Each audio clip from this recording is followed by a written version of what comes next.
Hey, what's up everybody, Nexil here. Today we're playing Kingdom Hearts Union Cross, and I'm going to be talking about the new Supernova Plus Kingdom Hearts 3 Ansem the Wise banner that just dropped either a day or two ago in global based on when I get this video out.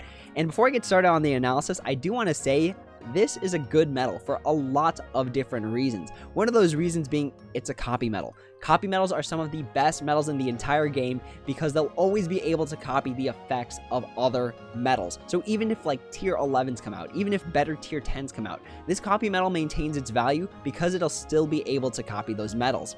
So it's a good pull. If you want to pull, I do have some thoughts and recommendations that I hope you stick around for. So as always, we'll talk about the banner, then we'll talk about the medal, the draw odds, and then my thoughts and recommendations on if you should pull for this medal or not. So first things first, you're always going to want to see how long you have to decide if you want to pull. And in this case, you have until June 25th, and that is a long time. Remember, it's always best to wait until the last day to decide if you want to pull.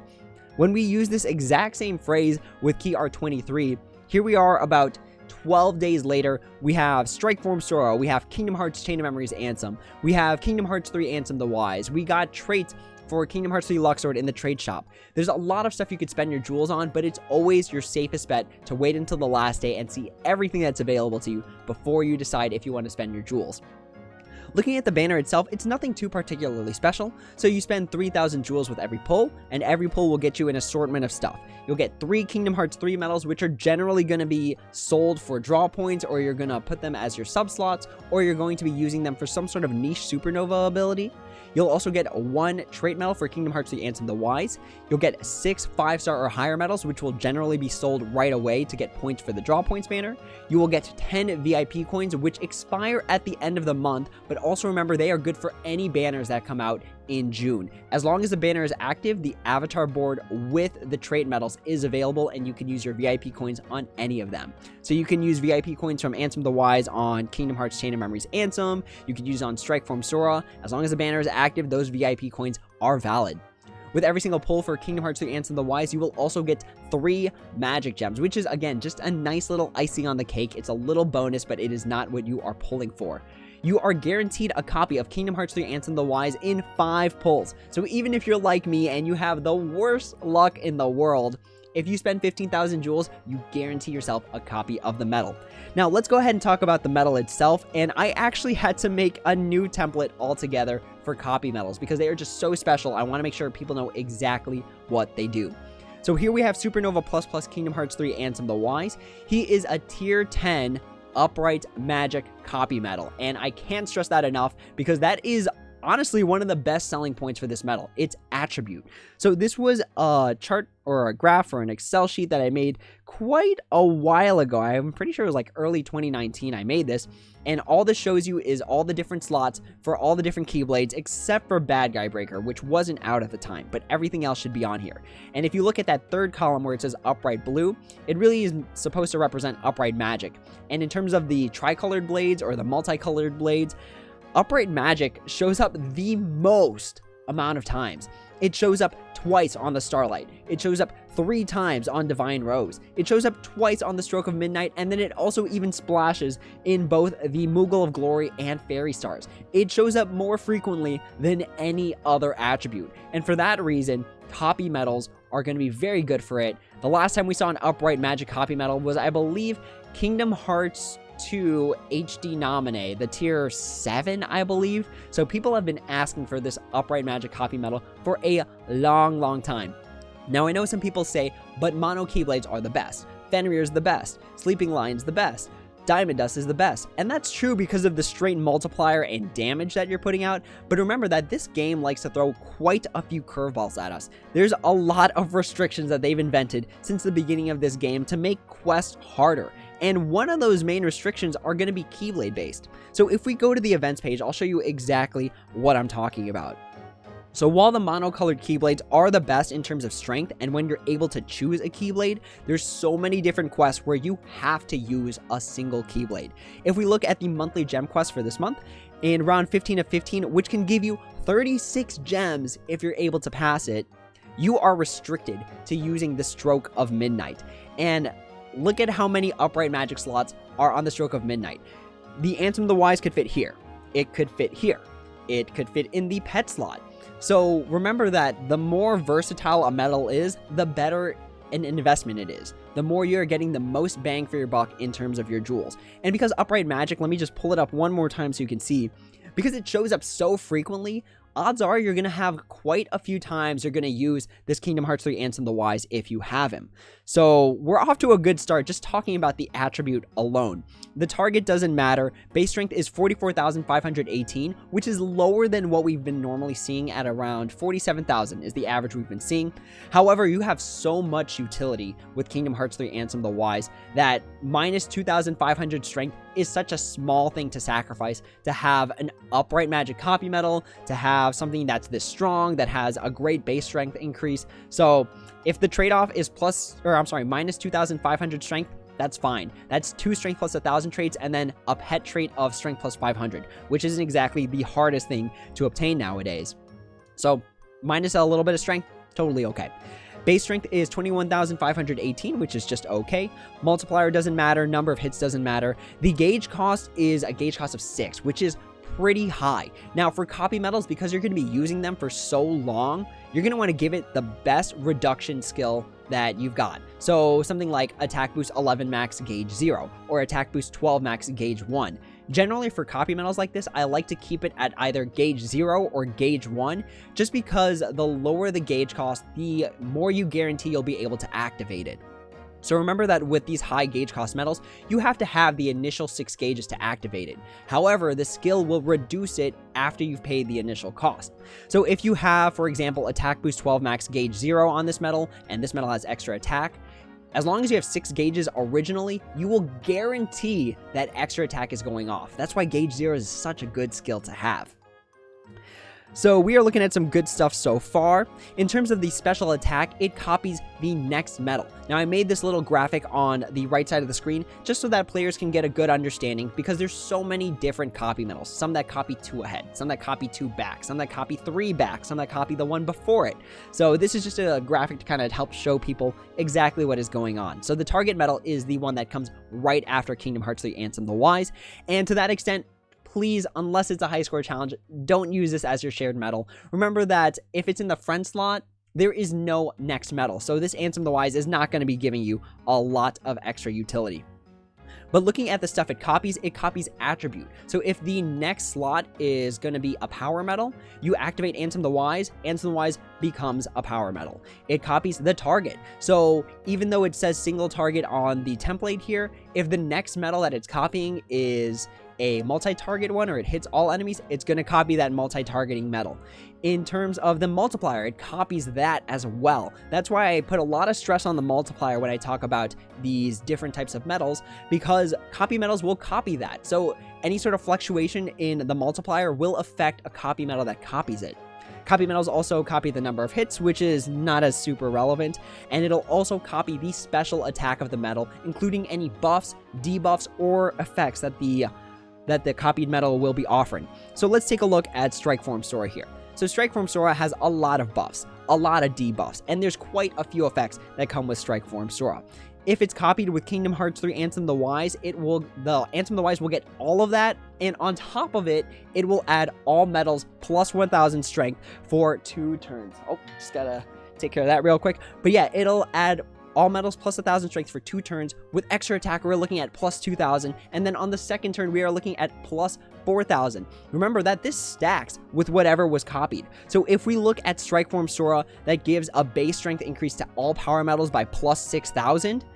On that first turn, we're looking at plus 7,000 to all power medals. And then with extra attack on Ansem the Wise, we are looking at plus 8,000. On the second turn, we are looking at plus 10,000 to all power medals. So remember that it stacks with whatever is being copied, which is really, really good. In terms of the Supernova attack, nothing really special here. The buffs gives you plus 10 upright strength and gives the enemy minus 10 upright defense debuff. Not really anything special. It's just a nice little add-on in case you need that additional boost. The big thing is going to be it gives all metals a base strength increase of plus 4,000 for 2 turns, which is really good. Remember, affecting all metals means it doesn't matter if it's upright, reverse, power, speed, magic. It's gonna get the additional buff off of Kingdom Hearts 3 Ansem the Wise. Ansem the Wise will also give special attack bonus plus 300% to all metals that come after its activation, or the supernova activation, and that's just standard stuff. We've seen that a lot with a lot of tier 10s nowadays. So even though the supernova attack's pretty lackluster, it's nice that it applies to all metals.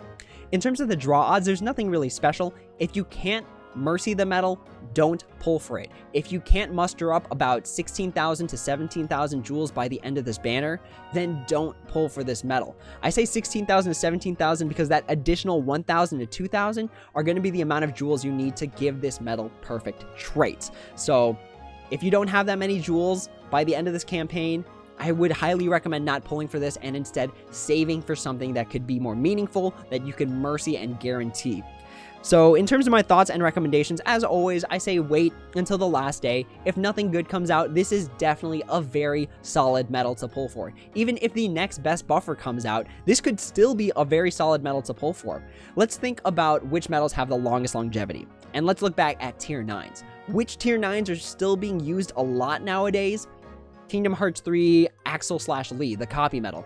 Angelic Amber, another copy metal. Kingdom Hearts 3 Demyx, another copy metal. So the metals that survive different meta shifts are gonna be copy metals. So if you pull for this, even if you have like around 12,000 jewels after you're done pulling for him, it's still a solid investment. Copy metals are always gonna be a good investment until they replace them with other copy metals. So not just that, but one of the big things about copy metals is that it can save you from needing to pull for additional metals. So let's just say you've got something like Kingdom Hearts 3 Elsa, and you've only got one copy, but you need that activation twice. You want that additional base strength, you want that defense boost piercing again. Instead of having 2 Elsas, you can just have one Kingdom Hearts 3 Ansem the Wise and one Elsa. So having copy metals can save you a lot of jewels because it prevents you from needing to buy an entirely separate metal. Literally, you can just copy the same metal twice, and odds are if you've got one game-breaking metal, you're going to want that effect multiple times. So having a copy metal to just repeatedly, time after time, even as you get different metals, being able to use that effect multiple times can really pay off. Not just that, but copy metals can fix for attribute in multicolored keyblades. So one of the most important concepts of this game right now is that you always hit for weakness. That if the enemy is speed, you try your best to always hit for power.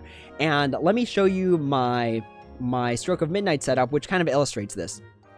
So if we look at my Stroke of Midnight here, the boss enemy is a werewolf. It is a power enemy. So naturally, I'm going to want to hit it with as much magic damage as possible. And that's exactly what I did with this setup. So in the third slot, we have Kingdom Hearts 3 Luxord, which is a backwards copy metal that's copying this Elsa. What I mean by fixing for multiplier is that even if a copy metal is copying one attribute, the copy metal will get the buff from the multiplier of the keyblade it's on. So as a reverse speed metal, and since the Stroke of Midnight's third slot is reverse speed, this Luxord still will get the multiplier bonus of the Keyblade, but will act as a magic metal, being able to copy Elsa. It's the same idea with this Patchwork Animals, where it is a backwards copy metal that copies 3 metals before. So 1, 2, 3.